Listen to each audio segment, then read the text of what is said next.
Good afternoon, class. This is Drishti Lahiri, and we are going to read chapter 17 Water, a life giving liquid. Water is vital for all living things on earth. आपको पता ही होगा कि water हमारी life के लिए कितना important है. किसी भी लाइफ को अर्थ में एग्जिस्ट करने के लिए वाटर बहुत ज़रूरी होता है. Next heading is natural resources. All living organisms depend on natural resources such as air, water and soil for sustaining life. जितने भी अर्थ में लिविंग ऑर्गेनिज्म है वो नेचुरल रिसोर्सेज जैसे कि एयर, वाटर और सॉइल पर डिपेंड होते हैं अपनी लाइफ को सस्टेन करने के लिए, लाइफ जीने के लिए. Plants depend on sun, water and soil for making their food. Plants किस पे डिपेंड करते हैं? नेचुरल रिसोर्सेज जो है सन, वाटर और सॉइल पे अपना फूड बनाने के लिए. Animals require oxygen, water and food for surviving. बाकी जो एनिमल्स हैं वो डिपेंड करते हैं ऑक्सीजन पे, वाटर पे और फूड पे अपने सर्वाइवल के लिए, जिंदा रहने के लिए. डायरेक्टली और indirectly all living organism depend on natural resources. चाहे डायरेक्टली चाहे इनडायरेक्टली सारे के सारे लिविंग ऑर्गेनिज्म डिपेंड करते हैं हर तरह के नेचुरल रिसोर्सेज पे. सो डायरेक्टली और इनडायरेक्टली जितने भी लिविंग ऑर्गेनिज्म होंगे वो नेचुरल रिसोर्सेज यानी नेचर से मिलने वाले रिसोर्सेज पे डिपेंड करेगी अपने लाइफ को सर्वाइव करने के लिए, जीने के लिए. इसके अलावा we also use material such as rock, soil, iron and aluminum for constructing our houses, offices, schools, for making utensils and other household items. Natural resources में सन, वाटर, एयर के अलावा बाकी जो चीज़ें रह जाती हैं जैसे कि रॉक, सॉइल यानी मिट्टी, आयरन, एल्युमिनियम, इन सारे रिसोर्सेज पे भी हम डिपेंड करते हैं क्योंकि इन सबसे क्या बनता है? हम लोग के हाउसेस बनते हैं, ऑफिसेस बनते हैं, स्कूल्स, घर, जितनी भी बिल्डिंग्स हैं. साथ ही साथ यूटेंसिल्स यानी घर में यूज़ होने वाले बर्तन, हाउस होल्ड आइटम्स यानी कि चेयर, टेबल, सब कुछ बनाने के लिए हम इन नेचुरल रिसोर्सेज का यूज़ कर रहे हैं. Fossil fuels such as coal and petroleum are also utilized for cooking, running vehicles and machines. अब इसके अलावा नेचुरल रिसोर्सेज में हमारे पास क्या रह जाते हैं? Fossil fuels. फॉसिल फ्यूल्स में क्या आता है? कोल यानी कोयला और पेट्रोलियम. इनका भी हम यूटिलाइजेशन करते हैं. किस लिए? कुकिंग के लिए, खाना पकाने के लिए, रनिंग व्हीकल्स, गाड़ियों में पेट्रोल डल रहे हैं उन सब के लिए, और मशीन्स को चलाने के लिए भी हम इनका यूज करते हैं. Natural resources can be divided into two types. अब ये नेचुरल रिसोर्सेज भी दो तरह के होते हैं, renewable natural resources and non renewable natural resources. Renewable resources क्या है? Renewable resources are those that do not deplete with use. Deplete means घटना. नेचुरल रिसोर्सेज वो है जो नेचर में रहते हुए कम नहीं हो रहे, घट नहीं रहे हैं, खत्म होने के उनके चांस नहीं है. वो कौन से रिसोर्सेज होते हैं? Examples of such resources are air, sunlight and water. चाहे हम जितनी भी हवा यूज कर ले, चाहे जितनी भी हम सनलाइट यूज कर ले, चाहे जितनी भी पानी यूज कर ले, वो कभी कम नहीं होने वाले हैं. मतलब हमेशा ही वो एनफ क्वांटिटी में अवेलेबल रहेंगे. इसके उलट होते हैं non renewable resources. Non renewable resources are those resources that deplete with use. मतलब जितना हम उनको यूज करते जाएंगे उतना ही वो कम होते जाएंगे क्वांटिटी में, उतना ही वो अवेलेबल नहीं रहेंगे. Example of such resources are fossil fuels such as coal and petroleum. कोयला और पेट्रोलियम जितना भी हम यूज करेंगे उतना ही वो घटते जा रहे हैं, उनको हम वापस से तुरंत बना नहीं सकते, उनको बनने में काफी साल लग जाते हैं. इसीलिए वो किस तरह के रिसोर्सेज है? Non renewable resources.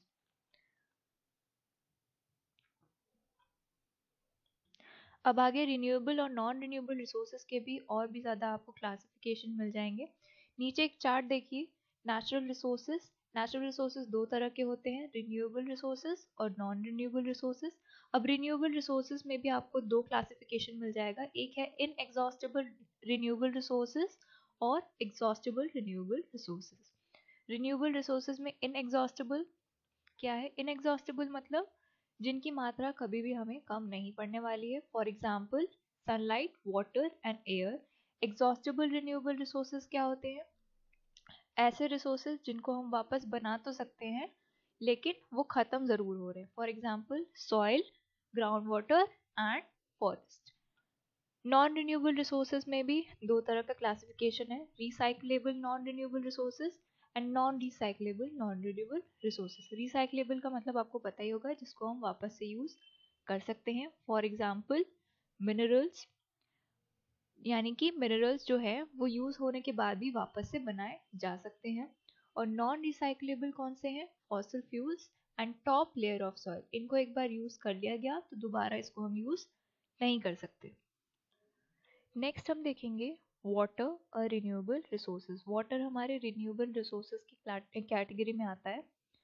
Life on earth can not exist without water.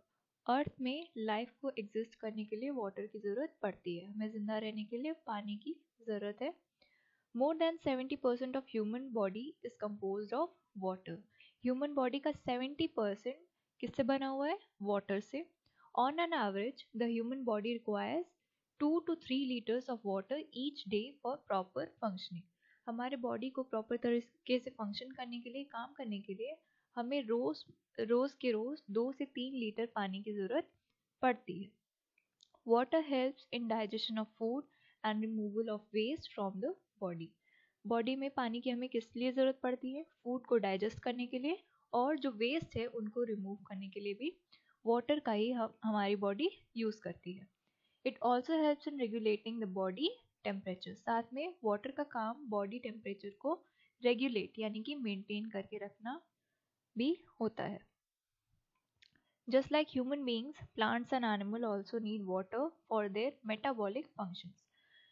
Humans की तरह ही plants और animals को भी metabolic functions क्या होते हैं? Metabolic functions यानी डाइजेस्ट करने से लेके वेस्ट को रिमूव करने तक के जितने भी प्रोसेस हैं जिसमें हमको हमारी बॉडी को एनर्जी मिलती है उनको कहते हैं मेटाबॉलिक फंक्शंस. उनको प्रोसेस कराने के लिए वाटर की ज़रूरत पड़ती है. Water also serves as a natural habitat. Habitat means जहाँ पे कोई भी लिविंग ऑर्गेनिज्म रहता हो. ठीक है. वाटर एक नेचुरल हैबिटेट भी है. किन के लिए वाटर, किन के लिए एक हैबिटेट है? For aquatic plants and animal. Aquatic यानी पानी में रहने वाले प्लांट्स और एनिमल्स का घर क्या है? वाटर है. Some uses of water are as follows. Water is the habitat for many plants and animals. First use ये है कि वाटर हैबिटेट है, रहने की जगह है काफ़ी सारे एक्वेटिक प्लांट्स और एनिमल्स के लिए. Domestic purposes such as drinking, cooking, washing, cleaning and gardening requires water. Domestic purpose यानी घरेलू काम के लिए भी हमें पानी की ज़रूरत पड़ती है, जैसे कि पानी पीने के लिए, ड्रिंकिंग के लिए, खाना पकाने के लिए, washing, cleaning and so on. Water is essential for agriculture. Agriculture यानी खेती बाड़ी. खेती बाड़ी के लिए भी हमें पानी की ज़रूरत पड़ती है. फोटोसिंथेसिस. फोटोसिंथेसिस प्रोसेस आपको पता ही होगा, आपने पढ़ा होगा. उसके लिए भी प्लांट्स को वाटर की रिक्वायरमेंट पड़ती है. And seed dispersal. सीड को डिस्पर्स करने के लिए भी हमको वाटर की ज़रूरत पड़ती है. Water is use in manufacture of medicine and chemicals. Medicine और केमिकल्स बनाने के लिए भी फैक्ट्री में वाटर का यूज़ किया जाता है. Waterways is a means of transport for goods and passengers. Waterways यानी पानी से जो सफ़र किया जाता है थ्रू शिप्स एंड यॉट्स, उस वाटर ट्रांसपोर्ट के लिए भी हमें वाटर की ज़रूरत पड़ती है, जिसके थ्रू ट्रांसपोर्ट होता है किसका? गुड्स का एज वेल एज पैसेंजर्स का. गुड यानी जो भी सामान का एक्सपोर्ट एंड इम्पोर्ट किया जाता है. Next point is water in dams is use for generating electricity. Dam यानी बांध. बांध में जितना भी पानी होता है उसका यूज़ किया जाता है इलेक्ट्रिसिटी यानी कि बिजली बनाने के लिए. उसको हम हाइड्रो इलेक्ट्रिसिटी कहते हैं. Water is use in fire extinguishers to put out on non electrical fires. Water को हम फायर एक्सटिंग्विशर्स की तरफ यूज़ करते हैं यानी आग बुझाने के लिए भी, जहाँ पे नॉन इलेक्ट्रिकल फायर्स लगी हो यानी जहाँ पे बिजली से आग ना लगी हो, वहाँ की आग कहाँ कैसे बुझा सकते हैं? हम पानी से बुझा सकते हैं.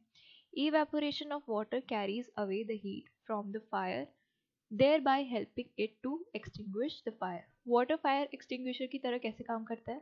जब वाटर इवेपोरेट होता है तो अपने साथ फायर की जो हीट है उसको साथ में इवेपोरेट करके ले जाता है और इस तरह से फायर को हम बुझा सकते हैं.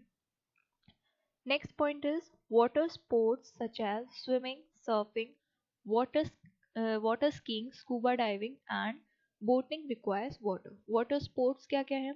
चाहे स्विमिंग करनी हो, सर्फिंग करनी हो, वाटर स्कीइंग करनी हो, स्कूबा डाइविंग, इन सब में हमें वाटर की ज़रूरत पड़ती है. Water is also effectively used for healing purposes in treatment of certain disorders. Water jets are also used in surgeries.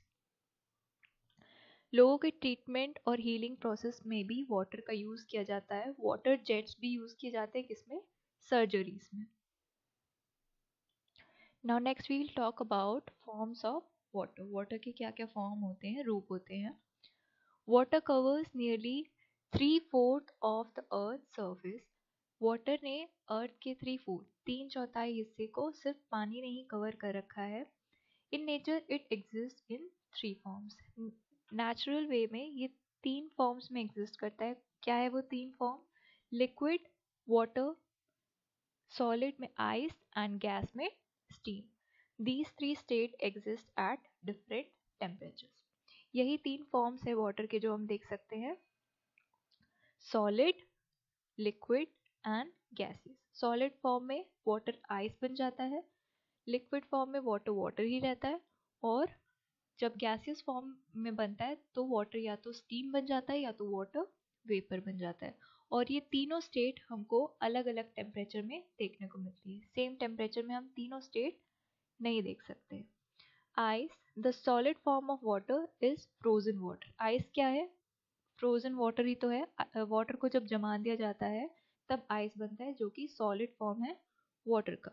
Water freezes at 0 degree celsius. और वाटर किस टेम्परेचर में फ्रीज होता है? 0 degree celsius. Solid form of water is seen in the form of glaciers.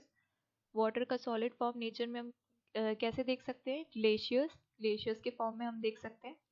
Snow covered mountains. Mountains जो बर्फ से घिरी रहती है.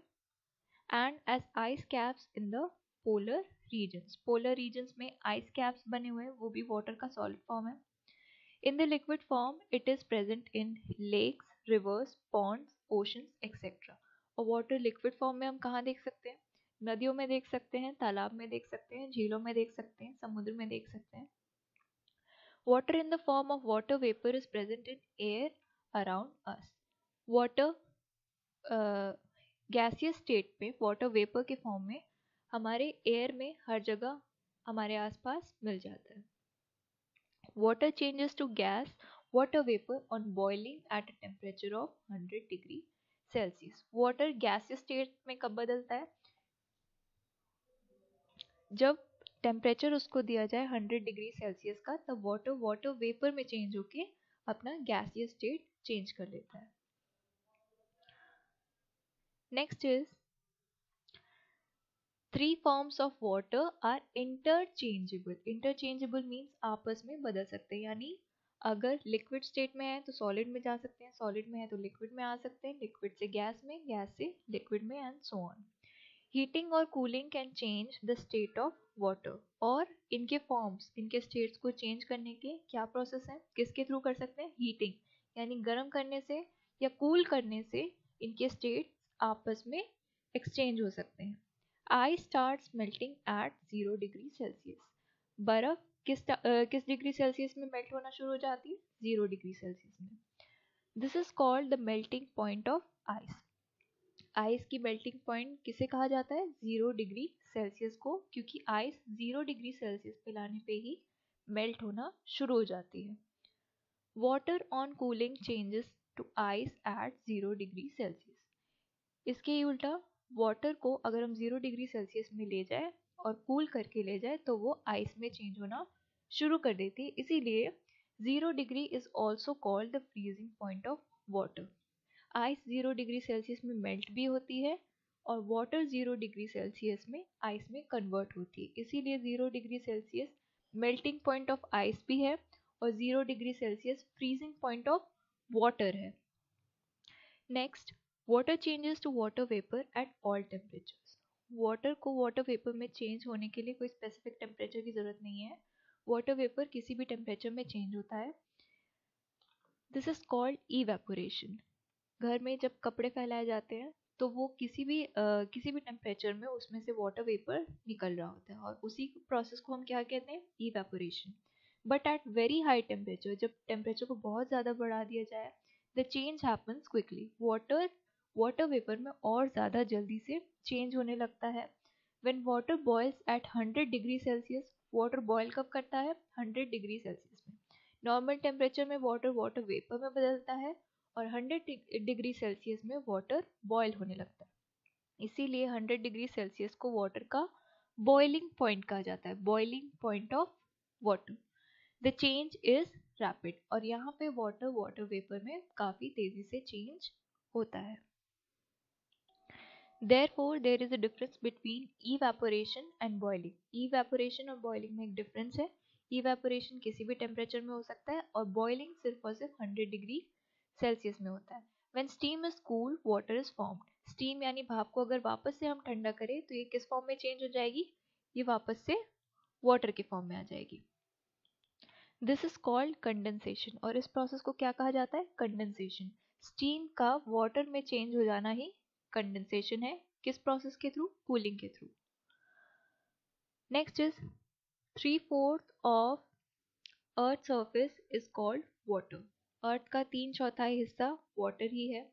But how much water is available for human use. But इतना पानी होकर भी ह्यूमन को यूज करने के लिए कितना ही पानी हमको मिलता है. About 97% of water on earth is salt water. जितना भी वाटर अर्थ में अवेलेबल है उसमें से 97% सॉल्ट वाटर है, यानी कि खारा पानी है. And 3% is fresh water. और उसमें से सिर्फ 3% ही फ्रेश है, जो कि खारा नहीं है और हम यूज कर सकते हैं. All of this fresh water is not available for human use. और इस फ्रेश वाटर में से भी सारा का सारा पानी ह्यूमन यूज में नहीं आ सकता है. As over 2/3 of fresh water is frozen in glaciers. इस 3% में भी 2/3 कहाँ पे मिलेगा, ग्लेशियर्स में या पोलर आइस कैप्स में हमको फ्रोजन स्टेट में मिलेगा, जिसको कि हम यूज नहीं कर सकते. द रिमेनिंग अनफ्रोजन, जो बाकी का अनफ्रोजन फ्रेश वाटर रह जाता है, बाकी रह जाता है, is mainly found on ground water. और वो कहाँ पे मिलता है, हमें ग्राउंड वाटर के फॉर्म में मिलता है, with only a small fraction present above the ground or in the air. उसमें से भी कुछ ही पार्ट, बहुत ही स्मॉल फ्रैक्शन कहाँ पे प्रेजेंट है, ग्राउंड पे, एज रिवर्स, लेक्स और पॉन्ड्स, या फिर एयर में एज वाटर वेपर.